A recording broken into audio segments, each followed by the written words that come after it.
अगर संसार में जन्म लिया है तो उसको वैभव भी चाहिए। यदि संसार में जन्म लिया है तो उसको धन भी चाहिए, दौलत भी चाहिए।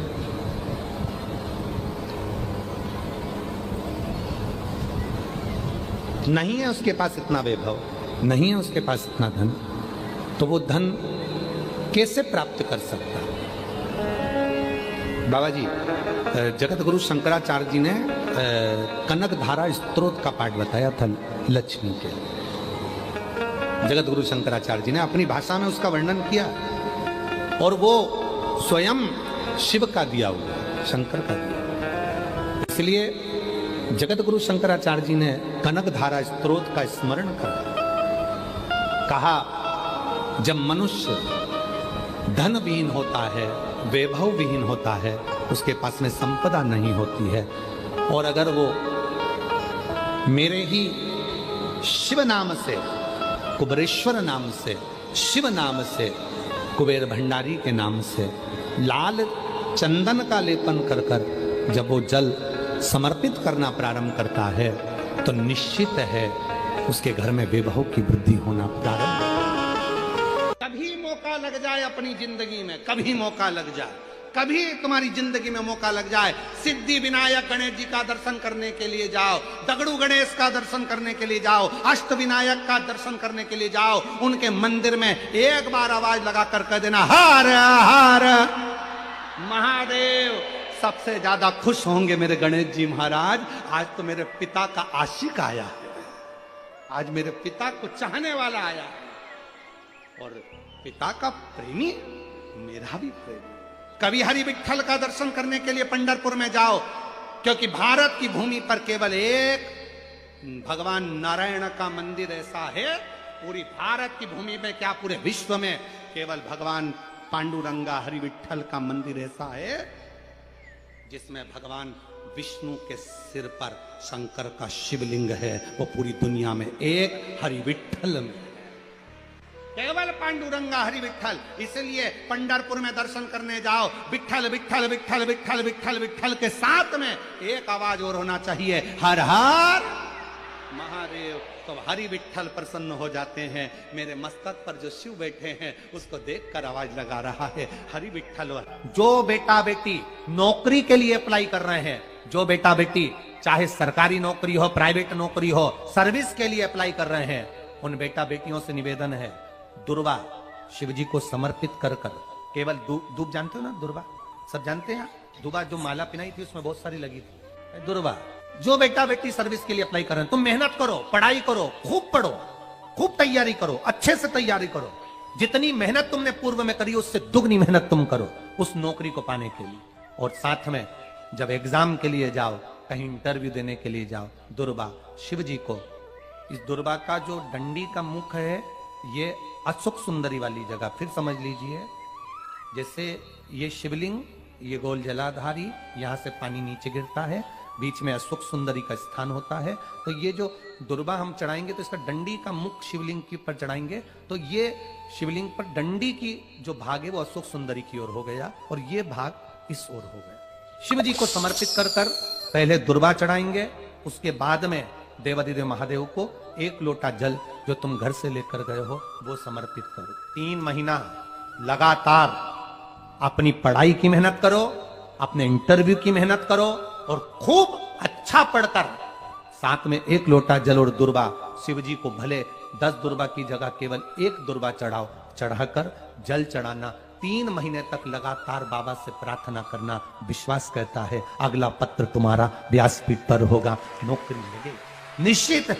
आप करो मेहनत, कर्म करने में पीछे मत हटना, पढ़ने में पीछे मत हटना, विद्याध्ययन करने में पीछे मत हटना, अच्छी एजुकेशन पाने में पीछे मत हटना। पहले मेहनत अपनी करो। पूर्व में जो इंटरव्यू दिए हैं उसमें जितनी कमी रह गई, अगली कमी को पूर्ण करने के लिए अच्छी मेहनत करो, खूब पढ़ो, खूब अच्छे से विद्याध्ययन, और फिर बाबा पर समर्पित होकर जाओ, बाबा पर विश्वास कर कर जाओ, भरोसा पूरा कर कर जाना। इंटरव्यू देते समय अपना विल पावर मजबूत होना चाहिए कि मेरे साथ मेरा काल अधिपति महाकाल है, अब निकल कर मानो। हम दुकान खोलते हैं, कपड़े की दुकान खोल रहे हैं, किराने की दुकान खोल रहे हैं, लोहे की दुकान खोल रहे हैं, भंगार की दुकान खोल रहा है, किराना की दुकान खोल रहा है, पान की दुकान खोल रहा है। हम दुकान खोलते हैं, पर दुकान खोलने से पहले तुम्हारे दो मन हो जाते हैं, चलेगी कि नहीं चलेगी, खोल तो लूंगी, चलेगी कि नहीं चलेगी। जिस दिन तुम दुकान खोलो, 1 महीने पहले, 2 महीने पहले, 3 महीने पहले बाबा को दुर्वा चढ़ाकर, 1 लोटा जल चढ़ाकर नियम बनाकर जाना, 3 महीने बाद मैं दुकान खोल रही हूं, 2 महीने बाद मैं दुकान खोल रही हूं, और मेरा विश्वास कहता है दुकान चलेगी। जिस दिन तुमने विचार कर लिया कि दुकान चलेगी कि नहीं चलेगी, तो वो नहीं चलेगी। जिस दिन तुमने विचार कर लिया कि दुकान खोल रही हूं, मेहनत करूंगी, दिल से करूंगी, भले मेरे पास ज्यादा माल नहीं है, जितना माल खरीद के लाऊंगी उतना बेच कर बताऊंगी, क्योंकि मेरे साथ काल अधिपति महाकाल है, तो वो चलेगी। विश्वास दृढ़ करो, भरोसा पक्का करो। जिस दिन तुम्हारा विश्वास दृढ़ हो गया, उस दिन तुम विजय हो गए, उस दिन तुम आनंदता में हो गए। बच्चों का विल पावर कमजोर हो रहा है। दोस्त कह देते हैं सीए की पढ़ाई बहुत कठिन है, इंजीनियरिंग की पढ़ाई बहुत कठिन है, डॉक्टर की पढ़ाई बहुत कठिन है। साथ वाले ऐसे मत ढूंढना जो तुम्हारा विल पावर कमजोर कर दे। ये वाली फैक्ट्री खोलेंगे तो हो सकता है नुकसान हो जाए, इसलिए ये फैक्ट्री खोलने का मन नहीं हो रहा है। फैक्ट्री का सेटअप जम गया, सब कुछ जम गया, और मालूम पड़े, विचार करा कौन चलाएगा, कैसे होगा, कैसे चलेगी, तो वो फैक्ट्री कभी नहीं चलेगी। तुमने सोच लिया कि अपने क्षेत्र में नहीं है, मेहनत करूंगा, 4 चांद लगाऊंगा, कहीं पर भी जाऊंगा, पर जीत कर बताऊंगा, तो वो फैक्ट्री भी भग दौड़ेगी। निश्चितता है आपका विल पावर कमजोर नहीं होना चाहिए। शिव महापुराण की कथा यहां तक कहती है, मंदिर में जल चढ़ाने जाओ तो अपने घर से जल लेकर जाओ। मंदिर में तो बाल्टी भरकर रखा रहता है, लोटा भी रखा रहता है, कलश भी रखा रहता है। मंदिर का पानी भरकर, मंदिर की बाल्टी में से जल भरकर शंकर भगवान को नहलाना सरल है। अपने घर से जल लेकर जब जाओगे तो घर का वास्तु दोष, घर का पितृ दोष और घर का काल सर्प दोष तीनों उस लोटे के माध्यम से जाएगा और शिव को समर्पित होगा। जिस बच्चे को नीट क्लियर करना है, जिस बच्चे को सीए बनना है, जिस बच्चे को आईएएस ऑफिसर बनना है, जिस बच्चे को अपने कोई अच्छी कंपनी ज्वाइन करना है, बच्चे सोचें कि मैं रात दिन पढ़ता हूं, उसके बाद भी मेरा रिजल्ट सही नहीं आता, उसके बाद भी मेरा 1-2 नंबर रह जाता है। मैं उन बच्चों से कहूंगा तुम रात दिन पढ़ो, 24 घंटे पढ़ो, पर एक काम और चालू करो। सुबह जब उठो 1 लोटा जल घर में से भरो, तुम्हारे घर के पास में शंकर का मंदिर हो, वहां चढ़ाना प्रारंभ करो। जो तुम 1, आधे, 2 नंबर से रुक रहे थे, ये हमारा विश्वास कहता है श्रावण के महीने में तुम 3-4 महीने कर कर देखो, 5वें-6ठे महीने में वो आधा 1 सब बढ़ जाएगा। और बाबा एक बहन ने पत्र लिखा है, वो आधे 1 नंबर का ही लिखा, देखो। पर बच्चों से निवेदन, खूब पढ़ो, रात दिन एक करो, और साथ में 1 लोटा जल शिव को चढ़ाना। एक रिश्ता उस परमात्मा से जुड़ जाता है, एक संबंध जब उस परमात्मा से जुड़ जाता है, एक संबंध, एक नाता, एक रिश्ता शिव से जुड़ जाए, एक संबंध मेरे उघड़दानी से, मेरे शंभू से जुड़ जाए। कर्म करो, कर्म तुम्हें करना। कहां चढ़ाते हैं दुर्वा? गणेश जी का जो दांत टूटा है, उस दांत की ओर गणेश जी को दुर्वा समर्पित करी जाती है। इसलिए हमारे हिंदू धर्म में 2 तरह के गणेश जी का प्रमाण कहा जाता है, एक राइट सूंड के गणेश, एक लेफ्ट सूंड के गणेश। राइट सूंड का जो गणेश होता है वो घर में रखा जाता है, और लेफ्ट सूंड का जो गणेश होता है वो अपने ऑफिस में, व्यापार की जगह पर, दुकान में, धंधे में, पानी में, सर्विस में, नौकरी में लेफ्ट सूंड का गणेश रखा जाता है। जिसकी दुकान, व्यापार, व्यवसाय में अगर राइट सूंड का गणेश रखा जाता है तो लक्ष्मी आती है पर टिकती नहीं है। इसलिए घर में सीधी सूंड का गणेश, और दुकान, व्यापार, व्यवसाय में, ऑफिस में उल्टी सूंड का, 2 गणेश। तो इसका मतलब ये थोड़ी ना कि तुम्हारे घर में गणेश जी बैठा तो तुम उठा के बदल लिया, यहां का यहां दिया, यहां का दिया। अब रखे रहने।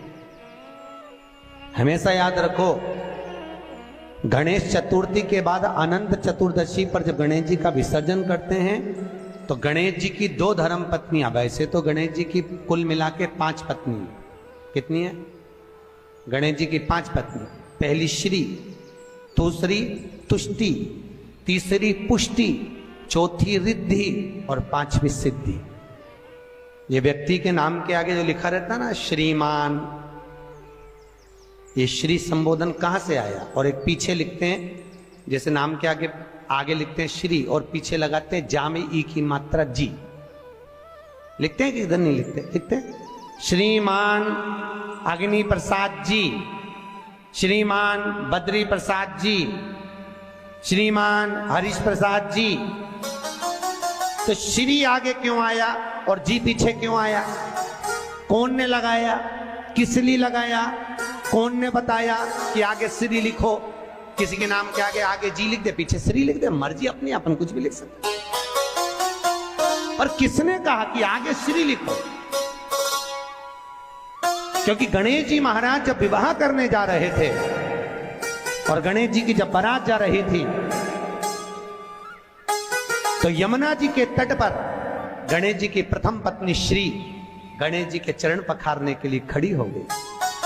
और प्रथम गिनती में जब गणेश जी चलने लगे तो श्री ने उनके चरणों को रोक लिया और कहा, प्रभु मैंने आपका आवाहन करा है, मैं आपको अपने पति के रूप में देखती हूँ। भगवान गणेश जी ने कहा, तूने प्रथमता में मुझे पाया है, जिसके नाम के आगे तेरा संबोधन लगा रहेगा वो जगत में प्रसिद्ध होता चले जाएगा। इसलिए श्रीमान लिखा जाता है। अब जी का संबोधन कहां से आया वो भी समझ लीजिए। 33 करोड़ देवी देवता में सबसे सुंदर जोड़ी थी शंकर और पार्वती की। सही है कि गलत है? कभी नहीं झगड़ते थे।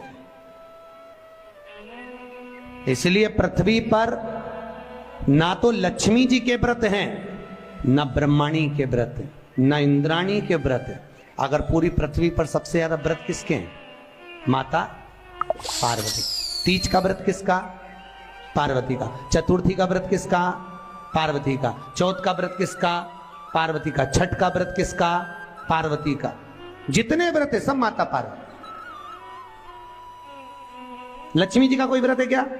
अरे बोलो तो, ये आप लोग वैभव लक्ष्मी का व्रत करते हो, ये पुराना व्रत नहीं है, ये तो अभी अभी लोगों ने चालू कर दिया। ये लक्ष्मी, यहाँ कई लोग अमावस्या के दिन, दिवाली के दिन व्रत रख लेते हैं, हमारे शास्त्रों में उसका भी प्रमाण नहीं है। वो तो तुम लक्ष्मी के चक्कर में रख लेते हो कि दिन भर भूखी रहूंगी तो लक्ष्मी जल्दी आ जाएगी। नहीं तो ये हमारे शास्त्र में प्रमाण नहीं है लक्ष्मी जी के व्रत। कहीं सरस्वती का व्रत है क्या ब्रह्माणी का? अरे बोलो तो सर, बसंत पंचमी के दिन रखती हो कि सरस्वती का व्रत? नहीं, केवल एक व्रत माता पार्वती का। क्यों नहीं है? लक्ष्मी का व्रत इसलिए नहीं है क्योंकि माता लक्ष्मी भगवान नारायण को श्राप दी थी। जब लक्ष्मी जी श्रृंगार कर रही थी और इतने में भगवान विष्णु आ गए और भगवान विष्णु ने लक्ष्मी जी का मुख देखा, देखकर हंस दिए। इतने में लक्ष्मी को क्रोध आ गया, हे नारायण तुम मुझे देखकर हंसे हो घोड़े की तरह, इसलिए मैं तुम्हें श्राप देती हूं, तुम्हारा सिर कट जाए और तुम्हें घोड़े का मुख लग जाए। तो भगवान नारायण को घोड़े का मुंह लगा और नारायण का हयग्रीव अवतार हुआ। कौन सा अवतार?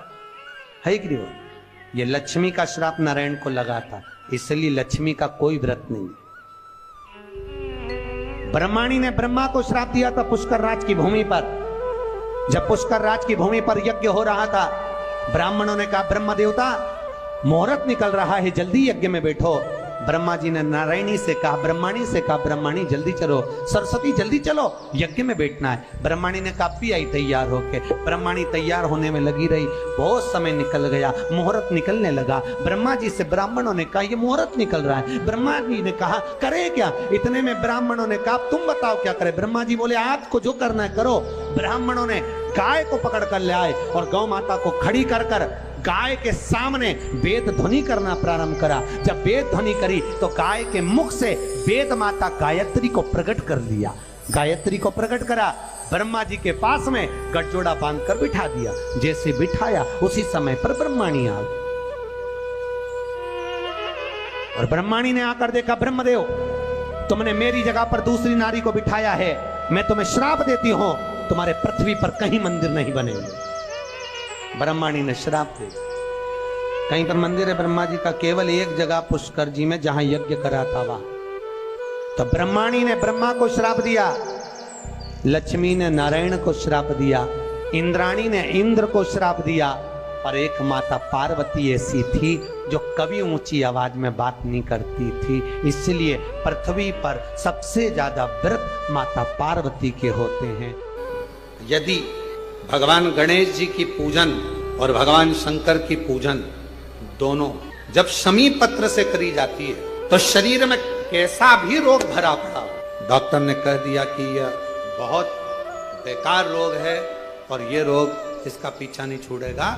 यदि आपको डॉक्टर ने कह दिया कि ऐसा है, डॉक्टर की दवाइयां लो, जांच कराओ, डॉक्टर को दिखाओ, रिपोर्ट लाओ, पर साथ में 7 स्थान बताए हैं जहां पर शमी पत्र को अगर चढ़ाते रहे तो वो रोग कितना भी बड़ा हो, आखिरी में वो रोग समाप्त हो ही जाता है।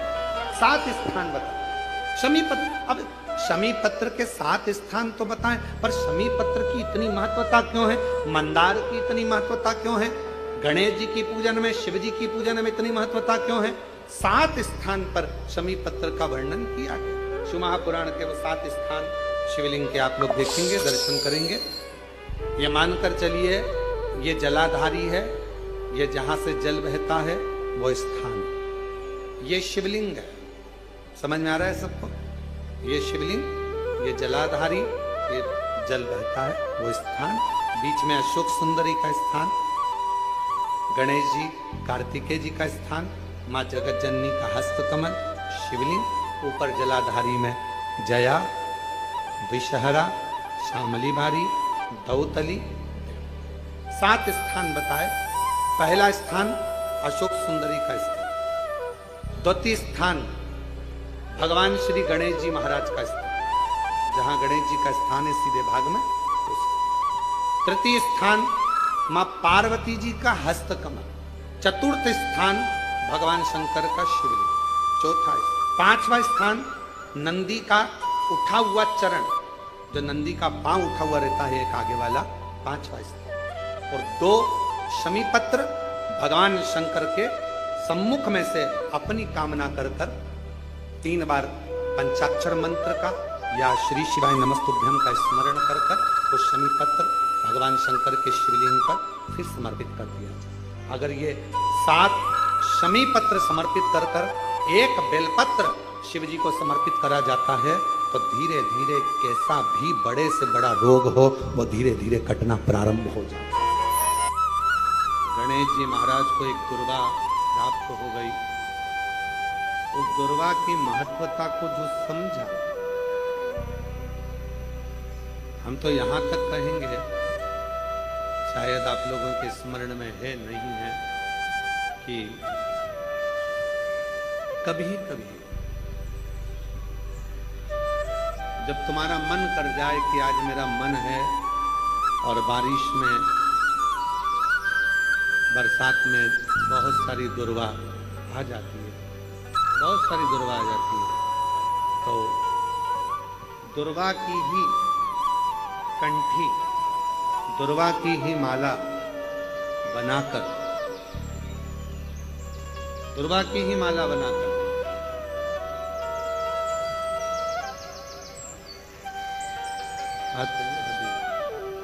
विकास